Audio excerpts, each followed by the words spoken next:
But the best thing, the best policy, the best policy in life is truth. Truth is the best policy. It's that one formula that always works no matter where you are in life. Even when horrible things happen, you tell the truth, you get fired. No problem. I told the truth. It'll always be the backbone of your life. Truth.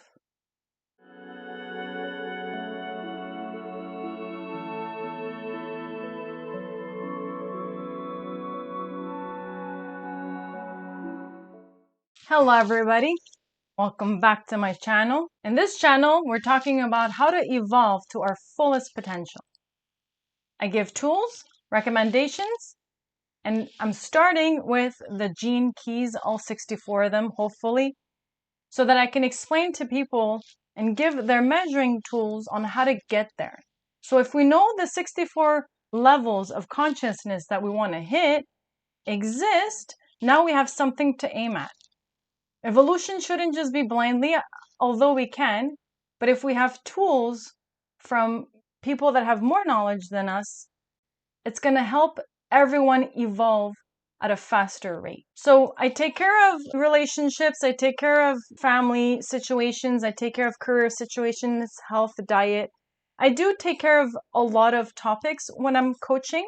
However, for my videos, I want to talk about a more global understanding of where everyone is going. So like that, if everyone has this global understanding, this understanding is going to trickle down to your personal relationships, love, friendships, family relationships, your career, your health. Everything gets affected by this evolution, by these 64 gene keys, and hence why, to me, it's important for everyone to be aware of these gene keys. Today we're at gene key number 6. On the last show, we talked about gene key number 5. Gene key number 5 was very straightforward, and it's one of my favorites. It's the one that I've worked on very a lot. So you're first in the shadow of impatience. Once you're impatient and you try to force things, if you're reactive, you become pushy. If you're repressive, you become pessimistic. So you basically give up on life. You say, nothing's going to work for me. And you just spiral down, which is a collapse of your energy. So you're collapsing inward your energy. You become like a void instead of pushing out energy. So that's pessimism. It's very hard to get out of that state because that's even worse than depression. Depression is, like something happened to me and now I'm depressed about it. Pessimism is just giving up on everything. It's like there's no God, there's no purpose, there's no point. There's, it's literally just dark and there's no light. You have no light at the end of your tunnel when you're in the pessimist nature. And hence why, as an observer, as a friend, let the universe teach them whatever lesson that they need to be taught so they can snap out of it. Those people need to snap out of their pessimism. You can't just be all jolly next to them. It's just going to trigger them even more. So once life becomes so dark, so impossible to live at, once you hit that level, you'll snap out of it. You have to snap out of it when you're going downward spiral. It's hard to, stop the momentum as a friend when you have another friend going spiraling down. You can help, but you can, maybe massage the spiral, but you can definitely not make it reverse and go up. So they need an event, if you want to put it that way, in their life for them to snap out of it. So that's the repressive nature. For the reactive nature, you become pushy. You push people around, you push situations, you make things happen on your own terms, and you literally try to control everything by pushing your thoughts and your beliefs onto your environment. So when you see that these two don't work, you slowly become patient. You slowly learn that there's also a thing called timing, and that you have to go with the rhythm of life, and that you have to work or dance with life if you want to get ahead. You cannot control life or tell life what to do and my timing is this life and therefore I'm expecting for this to happen right now life. And therefore being patient in situations where you take the time into consideration, into factoring what's happening. So impatience leads you to patience. And once you're patient for a while, what happens next? That's not the end of the line. So once you're patient, because you have to also be patient to be patient, right? So you're acting a certain way. You're acting better. Let's put it that way. You're acting on a better level. However, there's something even better than patience, and that's the city of timelessness. When you hit that city, time stops. You can see everything on a larger scale. You feel every second of the day. You are fully aware. You're not missing a beat. You're in the moment all the time. So you never really think about the future. You don't think about the past. You're just in the moment, and therefore you become timelessness. You just are. So it's a straightforward gene key. However, it's one that I know everyone is experiencing, although all the gene keys will experience it. But I know for me, this was definitely a test. It was in my golden path, and therefore I know for a fact this is something I had to learn the hard way. I learned it through my own mistakes, through my own experiences, and through my own universe teaching me a lesson because I wasn't snapping out of it. So today's gene key, we're going to talk about gene key number 6. So gene key number 6, the shadow is conflict. So that's the shadow. Let's start. The battle of the sexes. Who's going to win? I'm just kidding. It's the sexes merging together. We're not battling. But in this one, it's the battle of the sexes. The sixth shadow of conflict is the single most influential gene key in regard to the issue of human communication. At its highest potential, the sixth gene key is the archetype of peace on earth, while at its lowest potential, it is the root cause of all human conflict. This conflict stems from the human emotional system and our inability to handle the voltage of extreme emotional states. Conflict breaks out whenever two or more people agree to identify with their emotional state. As long as you surrender your will to the emotional system, then you will be trapped by its volatile nature. Within the human body, the sixth shadow relates to the pH level of your blood. Its job is to maintain an optimum balance of acidity and alkalinity so that your cells can thrive. As a metaphor, on a wider scale, we can see that the sixth shadow is about the loss of this balance in the world at large. So again, global consciousness is at the shadow level of this gene key. In particular, it is about the imbalance between male and female, and over time has given rise to the notion of the battle of the sexes. This battle or conflict is not just about men and women. It is about the balance of polarities, religion and science, east and west, rich and poor. And it's true, because the imbalance, it's also in religion. You have that imbalance in there. You also have it in society. You have imbalance in there. You have it between the rich and the poor. There's imbalance in there. That trickles down on literally everything in life. And I know because I lived in my masculine energy for the longest time. For the longest time. I was like, you know what? If guys can do it, I can do it better. Ego talking. I grew up with 3 older brothers. So it's totally normal that I didn't see a difference between me and them. I was like, whatever they can do, I can do it, no? But it's not the case. But that's how, we're raised in a society where we want everything to be equal. We want our parents to treat us equally. With our siblings, we don't want like our siblings to have advantage because they're guys and, us not having advantage because we're girls and vice versa. So it's very important. It's important in society. It's important when it comes to salaries. I've personally witnessed it where people are having different salaries based on their skin colors and based on their sex. And not the outcome, not the output or the results, but literally based on, either their skin color or their sex. I've seen it. So, it's everywhere. It's everywhere. And it's gotten ridiculous. It's gotten too polarized. We have to find this balance out. And me, I'm trying to live in my feminine energy now, which is not something I've done a lot. So, and I'm enjoying it.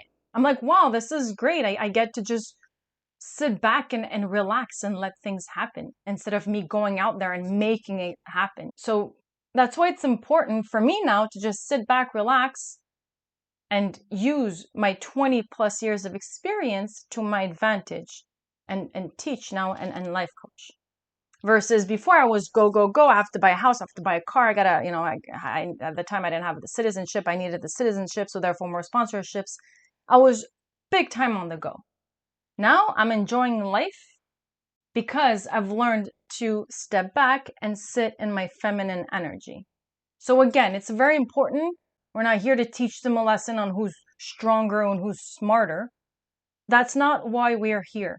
So I highly recommend evolving to a beautiful state. So like that, when you do reproduce, your child also has a wonderful start and not a start of like disaster that they have to clean up for like 20 years before they can start contributing to society because they're finally whole. So it's more like it's best that we have both parents. So if you can have both parents, you'll have a more solid childhood.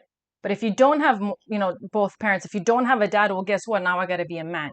If I don't have a mom, well, guess what? Now, I got to be a woman. I got to play the role that's missing in my family. And that has also caused and added to the imbalance of society because that imbalance is starting at home. So of course, it starts at home and you're just going to propagate it. But again, we learn these things by doing them. And that's how we grow. Not mistakes. They're routes. Maybe I've taken the long route, let's say, but it's still a beautiful route. It's like taking the PCH, the Ocean Boulevard here in California is called the Pacific Coast Highway. Sometimes I take that because I want to see the beach while I'm driving. It's longer, yeah, and I got way more stops and red lights, but the scenic route is so much prettier. So again, taking the long route sometimes pays off. The world itself has its own kind of pH level, and wherever it is in balance, conflict arises. In the same way that an overbalance of acidic body tissue becomes an environment for viruses and cancer to thrive, so do social imbalances result in upheaval, corruption, and at their worst, war. At an individual level, the shadow manifests through your emotional state. If you have ever been emotionally repressed through shame or guilt or abuse, the entire culture within your being has been disturbed. Likewise, if you were utterly ruled by your emotions, there can be no sense of harmony inside you. It is well known how much your emotional state influences your biological health. Emotional problems are the greatest cause of illness on our planet. And that's true. That's the cause of illness. We can't prove it, but just think about it. If you're constantly in a bad emotional state, then your body's going to vibrate like that. So illnesses do stem from bad emotions, negative emotions. Emotional problems are the greatest cause of illness on our planet. And the 36th shadow of turbulence, the programming partner to the 6th shadow, reinforces this fact. So again, we have a little hint. The 36th shadow is turbulence. We're going to get there. The 36th shadow conditions you to be nervous when you feel uncertain or insecure about anything in life. It is the nervousness that forms the background frequency of our whole planet. So again, global consciousness is nervous at this level. We have a natural state of being nervous. The biofeedback loop between these two shadows is rooted in nervousness and defensiveness. The 36th shadow makes you nervous, feeding the 6th shadow, which responds through making you behave defensively. Likewise, your own defensiveness makes other people behave in a nervous manner around you. Human beings are unconsciously addicted to conflict. Jordan Peterson said it once, if you leave a man or a woman in a room for, let's say, days to do nothing, months, let's say, right? They're going to eventually trash it. They'll burn shit, they'll trash it just because they want to see some action. And I believe it. And I believe it. So it's true. When everything's at peace, biologically, we try to find something to stir up so it can give us something to do. And this is the shadow level, because I'm telling you, sages don't need to do that. Sages don't need to instigate people for the kick of it. They don't need to, ruffle your feathers for no reason, or just, because they want to be right. None of it exists at the city level, which is beautiful. So again, human beings are unconsciously addicted to conflict. This is why we love Jerry Springer. This is why we love shows where, people get beat up. It's in our genetics to like it. We long for peace individually and globally, but our collective low frequency ensures that we keep reinforcing the patterns of conflict.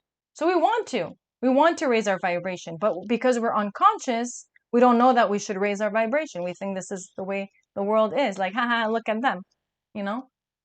We find it funny. Instead of being like, wow, why is this considered entertainment? Maybe we should do something about this. Maybe we should evolve out of this state and call this antique. But we're getting there. Nowhere is this seen more clearly than in our relationships. The conflict between male and female is a part of the oldest wound there is, and it is hot-wired into our genetics. You are genetically subprogrammed to defend yourself from the opposite sex, and until your frequency rises above this emotional gravitation pull of the opposite sex, you can never really know peace. This is the deep irony of the sixth shadow. To bring an end to conflict, you have to give up your attraction to the opposite sex. Sex and war are deeply interrelated. This is a profound and perhaps disturbing truth for many people, and especially so because there is nothing we can do about it. Human sexuality can only be transcended through physiological mutation, which is dependent on the extent of your connection to the higher planes of reality. Here, the genetic defense reflex becomes truly dangerous since we are subprogrammed to distrust other gene pools and cultures. It is the sixth shadow that first gave birth to the idea of national borders and boundaries, and it is the sixth shadow that is responsible for war. War has been a byproduct of our genetic makeup for millennia. However, the sixth shadow is not as frightening as it sounds when viewed in evolutionary terms. It is an ancient part of our genetics, and it has been a necessary part of our evolution. Only relatively recently have all the gene pools begun to merge with each other, which suggests that the human race has arrived at a very important genetic axis point. The sixth shadow is about maintaining boundaries and borders. It is about who is included and who is excluded, and its entire basis is defense. The sixth shadow causes you to believe that you have to defend yourself from danger. Your emotional defense strategies are primarily laid down during your second 7-year cycle, from the age of 7 until 14 as you navigate puberty. An enormous amount of life energy is tied up in protecting ourselves from the volatile emotional situations we felt as children. Unless we enter some deep process of deconditioning, we will continue to carry these defenses throughout our individual lives. In the same way, on a national level, we invest the majority of our energy in defense. The aggregate world defense budget is equivalent to well over $1,000 billion. Imagine that. $1,000 billion. $1,000 billion just for defense. Think about it. You can still have cops, have police patrol and stuff, but you won't have to be defensive. So it's money misallocated, hands down. But again, it's in our genetics, so we have to grow out of it. One can only imagine how different the world might be if we were to spend only 1/10 of that towards a creative way. The sixth shadow is the reason we cannot create a world of peace. Until such time as human beings move through an emotional revolution at an individual level and find peace in our relationships, this shadow cannot be transcended. So this shadow can only be transcended once you transcend it in your individual life. So as you can see, this has to be done on a collective level. We each individually have to do this work so that collectively we can finally spend that $1 billion properly. But until the collective is on this level, we're going to misuse the money. We're going to spend it on things like war, buying guns. What does war create? If I lose my father to an unfair war when I'm 5, well, you know what? I would turn out to be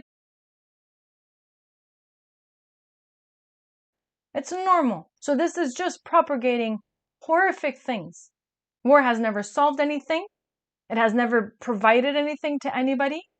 It just made a certain people rich and everyone else messed up. It's in my DNA.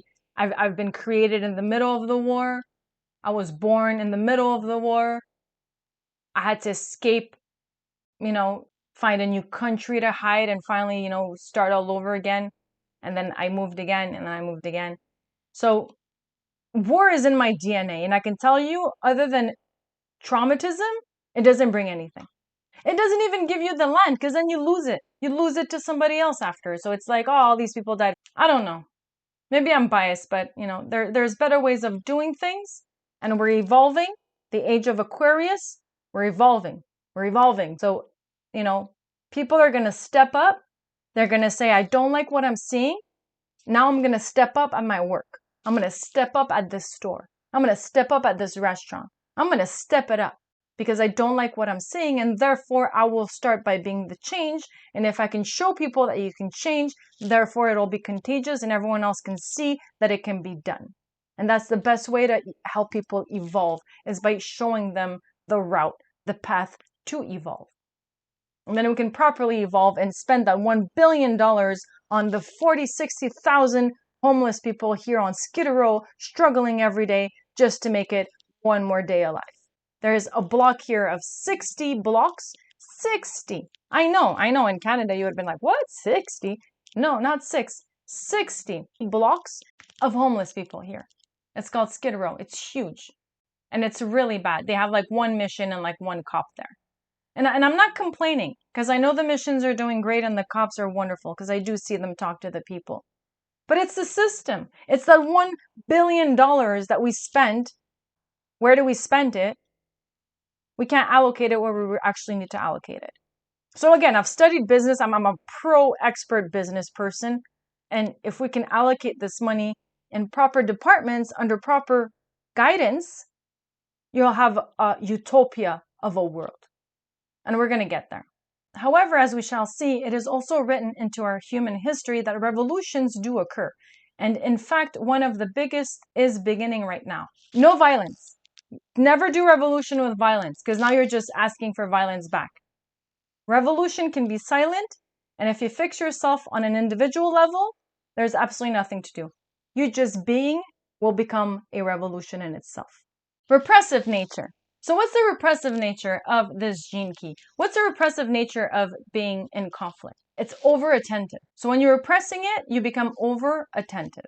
So the repressive nature of the sixth shadow is concerned with maintaining peace between people regardless of the cost. And that's like my mom. My mom was always trying to keep peace between my brothers and I, or just between my brothers, or just between people in general.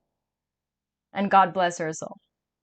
This pattern is based entirely upon fear and means that these people will totally compromise themselves in order to maintain control of their emotional environment. This is the defense pattern of over-attentiveness, and these are the people pleasers. The repressive nature will sweep conflict under the carpet by adopting any behavior that will keep it at bay. The problem here is that unless conflict is dealt with transparently, it tends to eventually explode. The over-attentive nature is, at its core, deeply false, which means that it will invoke unconscious distrust in others. Over-attentive natures also tend to draw tactless natures to them, resulting in some spectacular dysfunctional relationships and family dynamics. When these people finally develop the courage to face conflict, they realize it is never as bad as they feared. So again, God bless my mom's soul, but she always tried to keep peace, and it was at her own sacrifice. Reactive nature, tactless.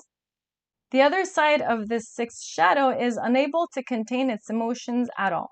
Lack of emotional tact and timing betrays a low-frequency nature that inevitably results in a backlash.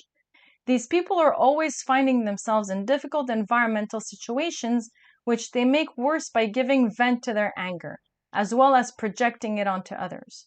They are unable to take responsibility for their own volatile feelings. Their most common defense is to lash out and then storm away. I'm laughing because they just lash out and then they storm away. It's like, oh, I thought we were in a debate or like argument or I don't know. Where are you going? we're like in a heated conversation here. We're like, where did it just storm out? It is what it is. We have all kinds of people at all kinds of levels. The dilemma of this tactless nature is that it is deaf to its own lack of tact. These people assume that the problem is always in the other person, which unfortunately earns them no friends and makes it very difficult for others to get close to them. The only kind of person who will remain with such a pattern is the over-attentive nature described above. See, these people will date each other. It works out. One's super attentive and the other one can't handle the emotions and storms out.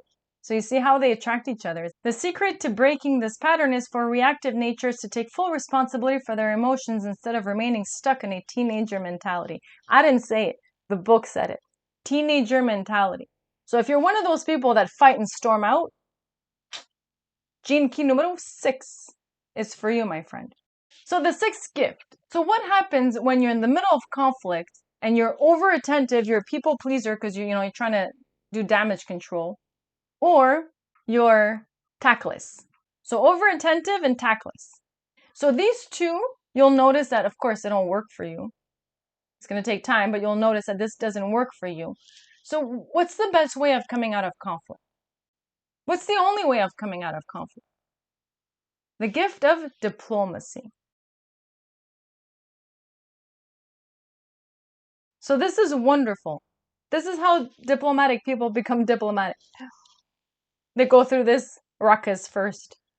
So dropping your defenses, like I was saying, there's no reason for everyone to be so defensive. It's like that little kid that we took their toys away and now they're mad and they don't know why, but they're mad. It's the same thing. It's like, oh, I hate my neighbor. But why? Your neighbor's awesome. Actually, my neighbors are all awesome. How could anyone hate their neighbors, even if they're weird? Like, two neighbors down, he actually stole my garbage once. I got it back. Don't worry about it. But I don't know who steals people's garbage containers, Just weird. But again, I'm not scared of that person. He's in his own world. People shouldn't be scared of homeless people. People shouldn't be scared of weird people. People shouldn't be scared of people that are different from them. But we are. And we're getting out of that. So dropping your defenses. Please, world. Please. I beg you.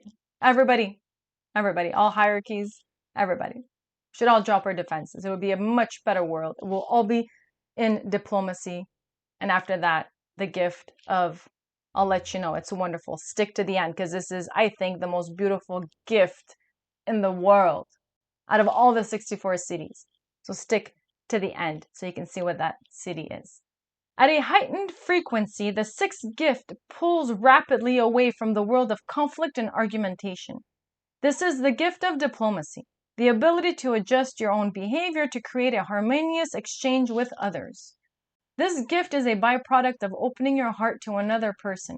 As you become clear about your own emotional conditioning, you begin to feel more peaceful. Because this gift is so deeply connected with the pH balance in your physical body, it also has the effect of stabilizing the emotional aura in your environment.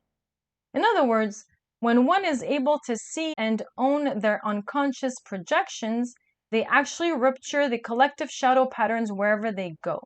If one person is not playing the reaction blame game, the other is forced to come to terms with his or her own demons. So if you're at peace with yourself, you'll be contagious. Other people will see how peaceful you are within yourself, and they're going to want to do the same. They're going to want to be the same. They're going to want to eliminate all their conflicts so they can finally be at a peaceful level. And this is true because I personally had a very, very first half of my life filled with drama and conflict. Filled. And now I refuse anything that's drama or conflict. Even when it just puts its feet in the door, I shut it. I don't let it in at all. I'm not saying that I'm bypassing it or I'm ignoring it. No, I see the situation for what it is, and then I choose not to create a conflict out of it or a drama out of it. And that's where the reaction blame game doesn't work anymore. So hypothetically, someone, argues something with me and storms out. I stopped the moment, let's say you ran out, right? So right there, because there's no more playing of the game, or, I'm not giving incentive to the person to do this again, so they can just leave. I'm not saying they should, but they can. So once they realize what they've done, now they have two ways. Either they apologize by saying, I'm sorry, I should have dealt with the problem when it was in front of me instead of, letting it accumulate. Because if you don't deal with the problem, you don't have to deal with the problem right away. If you need some space, you need some space. That's fine. But you got to deal with it. You can't be like, I don't know, I'm just going to pretend this didn't happen and it just doesn't exist. You can't, because it did happen and it does exist. So you have to talk about it in order to dissolve it and make sure there's no misunderstanding. You communicate, you make everything clear, and then you can move on to something else. But you can't pretend that it never happened. So when someone does that or, acts in a scene, let them act out. Let them act out just so like that later on they can see that people didn't, encourage it or support it. And then they can be like, oh yeah, I shouldn't have done that. And why am I storming out when there's really important conversations to have, with somebody? Look into that. Maybe, your parents gave you an environment where you had to storm off. You couldn't deal with them. I know some people, there's no sense getting into them. There's no way you can talk sense into them. So you don't need to storm out. But when you're a kid, maybe you just want to storm out because you want a better environment. So again, childhood patterns, childhood traumas, they all come to your adulthood. And that's why it's good to face them. And now that you know the shadows, the repressive, the reactive, you know all of it. So you can see exactly who falls into what. And just like my mom example, like I God bless her heart. I thought she was a people pleaser, but when I grew older, I noticed she wasn't. She was trying to compensate for the lack of masculinity in her family because there was no father. So like now she had to be a father to my brothers and to me and a mother. So she just wanted to keep peace in the house, which trust me, among siblings does not work. I can tell you that. It's like, oh, I'll get you later. Wait till everything comes down. You have to face it. You can't just pretend it didn't happen. But again, they're doing their best. And this is why you should love your parents no matter what, because they're doing their best always. Even at their bad days, they're doing their best. So please understand them. Please don't say, they should have done it better. So no, it's easy to look back and be like, oh, I should have done better like this.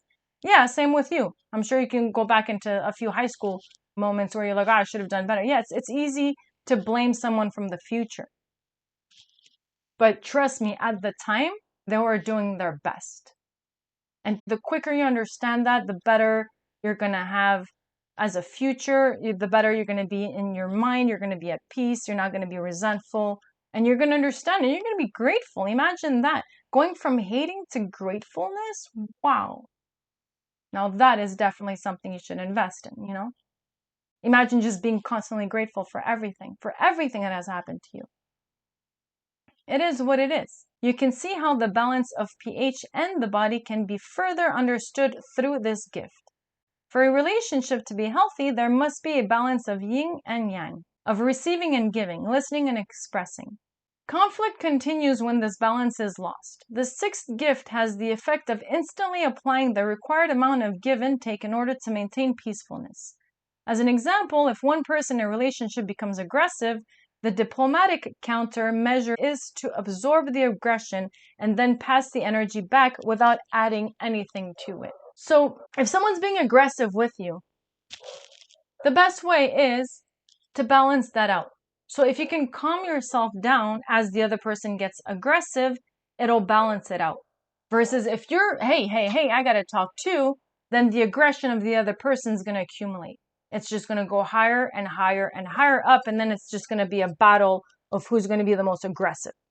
So that's why if one person becomes aggressive, the other person, the diplomatic thing to do is to lower your aggression so that you can balance things out. Because if you're super low and they're super high, then technically you can handle the situation still. It's not out of control. You can still handle it as long as this person doesn't lose it. So by absorbing it, and not adding to it. So you just take the energy, you absorb it, and then you communicate softly back. And by doing that, you'll see the other person's aggression is going to slowly come down because they're not going to feel defensive. So this is really important in a relationship because sometimes you have the alpha and then sometimes you have the beta and then the alpha and then they hit heads.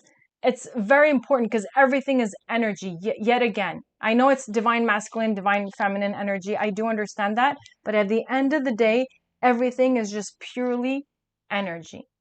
So by being diplomatic, you have senses. You can read energy at that level. So like that, you can control the energy in the room via your actions. This may be done in any number of ways, but tactful honesty is one of the most common. Honesty carries an extraordinary power and is one of the keys to diplomacy. I love honesty. At the end of the day, the best method, the key to any successful relationship is honesty. The best policy in life is truth. Truth is the best policy. It's that one formula that always works no matter where you are in life. Even when horrible things happen, you tell the truth, you get fired. No problem. I told the truth. It'll always be the backbone of your life. Truth. The other key is timing. You have to be honest in the right way and at the right moment. People displaying the sixth gift are always attuned to the right timing of how to act and what to say through the strong resonance field of their aura. So again, they can feel energy and therefore they'll know how to control the conversations. They'll know what to do to keep it diplomatic. These people can physically feel into another person's aura. Emotional maturity means that your awareness operates even during the most profound emotional states. As you become more and more aware of your own emotional patterns, the frequency passing through your own emotional system is released and quickened. This makes you much more sensitive at an energetic level, like an early warning system for conflict. When you are operating out of the sixth gift, you can sense conflict in others before it even arises. This enables you to temper your own actions and/or words to disperse the conflict. As the sixth gift enters into human relationships, the emotional barriers begin to break down between people. The sixth gift catalyzes the process of dissolving the natural friction between opposites, and in doing so, it allows a far greater exchange of energy between them. This is exactly what the experience of falling in love is. At a collective level, therefore, every person manifesting the sixth gift is a participant in this deep alchemical process of gradually bringing peace to Earth. These people realize how throttling defensiveness can be, both in individuals, cultures, and whole races, as this gift enters the world in a more widespread manner, as indeed it must. We shall begin to see the dismantling of the many types of borders and barriers that keep people apart from each other. Can't wait for that to happen. So, just to give you an example, I'm born in this place called Azerbaijan. Today, it's no longer part of the country Azerbaijan, it's part of the country called Iran. Because of the many wars, Iran took over. So I'm a minority in Iran. We're Turkish people, Iranians are mostly Persians, although giving away the language I speak, Turkish and Farsi are the two languages I also speak. So I learned them both because, I'm a minority in a country, so I need to learn both cultures. Then we immigrate to Montreal. And Montreal is French. Montreal is French. So I'm a minority in Montreal because now I'm an immigrant. So I also witnessed that. So second discrimination here. Second minority, second borders, invisible borders, right? Second invisible borders that make me a minority now in this new land. Then I go to French school all my life. I become French, I assimilate. However, the French, they're a minority in Canada, right? The French people are only in the province of Quebec. The rest of Canada, Ontario, and all the way to British Columbia is English. So a minority within a minority within a minority, it's not finished yet. Now Canada, next to America, is also a minority. So as you can see, it just never ends. It's like, where does it end? I'm not worse than any other person. Any other person is not any better than me because of some, transparent borders that call me a minority and call them not a minority for some reason because, none of this land is new, let's say, right? No one has discovered anything. This was billions of years ago here. So what is this minority thing? This is something I had to live my entire life, which is BS. So I'm a minority where I'm born. I'm a minority where I immigrate. I'm a minority now in America. It's like, what's going on, man? What's going on? So you see, this is the illusion we live in, labeling us based on religion, based on society, based on cultures. Half of our life, we just follow people that tell us what we should be doing, who we should be, what we are, how we should compare ourselves to everybody else. All of that is going to get eliminated because this is what causes conflict. So once you eliminate conflict, you have diplomacy. So once everyone's diplomatic with everybody else, we're going to evolve. We're going to see through the BS, and we're going to see that Most of humanity are great. We have bad apples everywhere. Trust me. I've been to China and back. There's bad apples everywhere.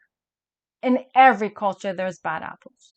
So with that being said, every culture has wonderful apples, yummy apples as well.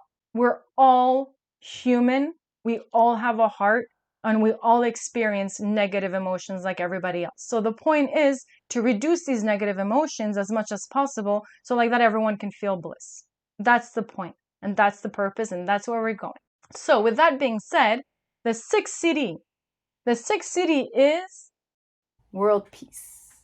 World peace is coming, my friends.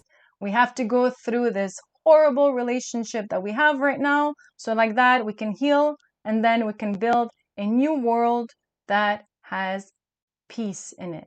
CD. And again, I can't emphasize enough. We're in an evolutionary time period and evolution always goes upwards, no matter how dark the times may look. How dark. Just know that whenever we do get out of it, because we are going to get out of it, but whenever we do get out of it, finally we can build our utopia.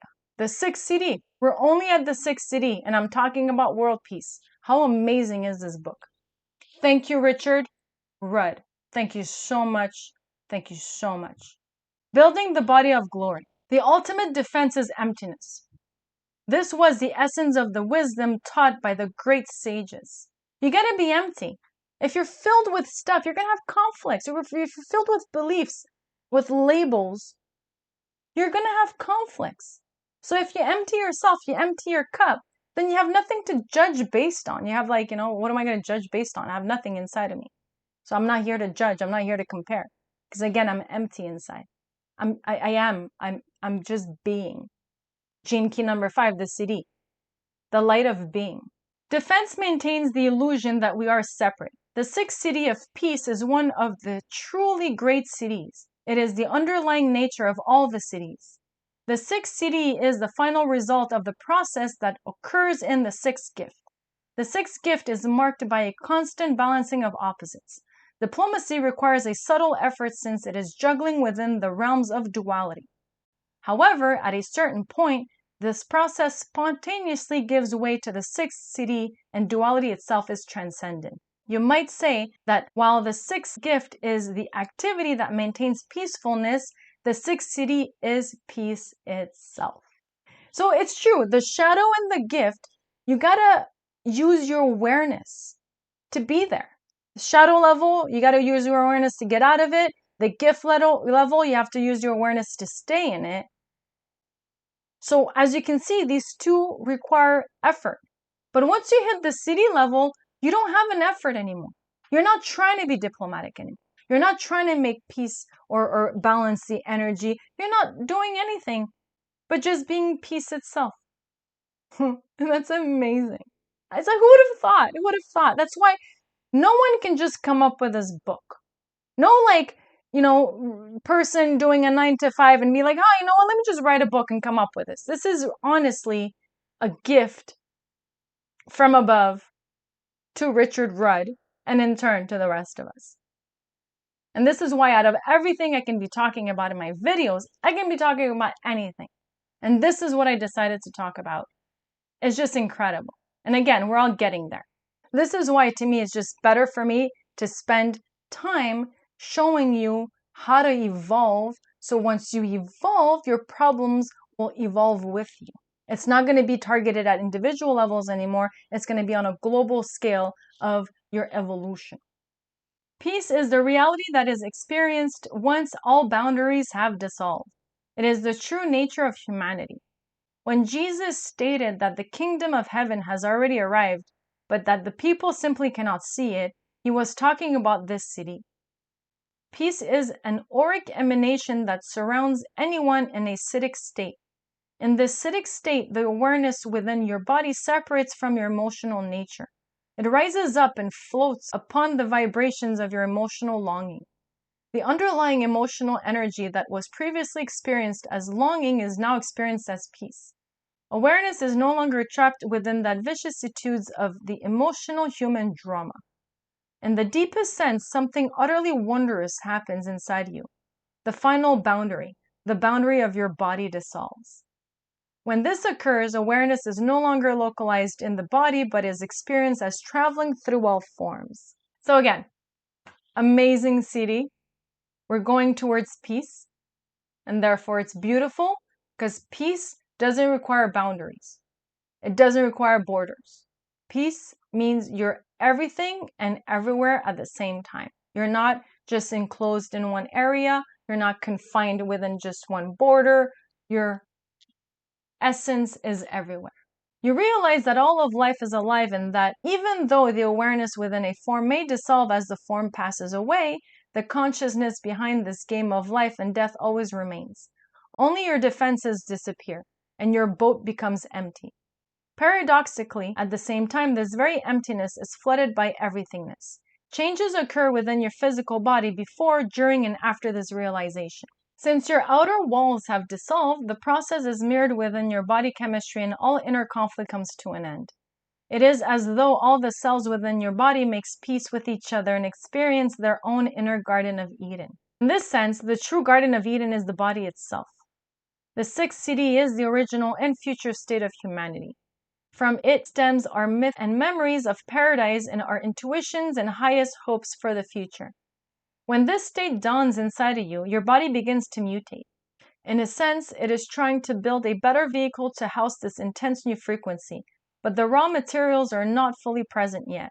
Humankind is still evolving to this new energetic circuit that can carry these frequencies. The sixth city has a very special quality in this sense, in that it contains instructions on how to build a new genetic form. It is interesting to note that glycine, the amino acid for which the 6 gene key codes, is one of the only amino acids discovered in the interstellar clouds in deep space. The suggestion is that this amino acid may play a key role in the formation of new life in the galaxy.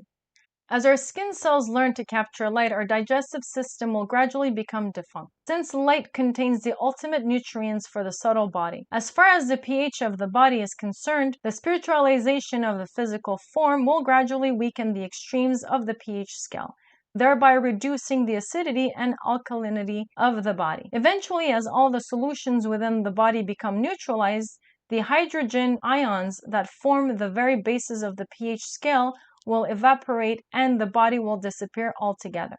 On a collective level, the sixth city will be the very last city to fully mutate in the coming shift in the global consciousness. So that's going to be the last city to mutate. So once the sixth city mutates as the last one, we're going to see world peace. Only when peace is recognized on Earth as the natural state of our collective consciousness can the future of vehicle humanity be built. In other words, the myth of world peace is the pretext for building the future body that will take us beyond form itself. So I know this looks like out there, but just as an example, I would say there's less than 10 people in this world. And I'll be generous with 10 people because a lot of people claim that they're like light beings and they don't need food and they can just live on air. There are people out there that do live on very, very little food, but they're not like us living in downtown areas going day in, day out. Those people I don't believe. I'm sorry, I don't. I believe that you're interfasting, but I don't believe that you're not eating anything at all because you need energy for that. You need energy to be physical at that level. Way more than you can just get from the sun, let's say. You actually need food. However, the sages that I'm talking about that has hit the I'm only living through breathing and very minimal foods. Those sages, they're sitting, they're meditating, they're, sending good vibes. They're in temples, they're in ashrams, they're in like areas where they're not physically demanded to do things. They're living out of their awareness. And they've done this for years. That's why they can go off, many days without eating. So these people do exist. Like I say, there should be less than 10 of those. And they're just living again on air and sunlight and probably water. But they're not eating food. They're not like eating solids, not even once a day. Breatharians. That's how they're called, breatharians. So in the future, it makes sense. I used to be a huge meat eater. Huge. I'm from the Middle East. If there's no meat on our plates, it's not considered a meal. That's the world I come from. So I was a huge meat eater. It took me 5 years to get rid of the meat gradually, because again, I was very hooked, gradually 5 years. And after 5 years, I was able to become fully vegan. So I'm not saying do this, this is the best diet. That's not what I'm saying. I'm just saying that you can definitely go from eating a lot of one thing to eating a lot of something else. You just have to train your body. And of course, you have to want to and feel good about it. So I was able to train my body after 5 years, then stopped eating anything dairy. I became vegan after 5 years, and now fast forward 15 years later, I actually don't need to eat that much. I don't. I'm the same size, nothing changed. And my energy is, the same level. But I don't need to eat that much because I've reduced it throughout the years. So that's why I believe in these breatharians, although it sounds so ridiculous. But the reason why I believe it is because you can train your body to do anything. I saw a guy crumble paper and go like this, and the paper went on fire. Like, it's the same thing as those people like hitting, 50 blocks or like 10 blocks of bricks. Certain things seem impossible to the regular person.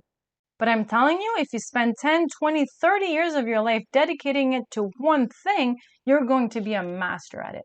And if it's dedicating to eating less, your body's going to know what to do so that you eat less and you don't require that much food.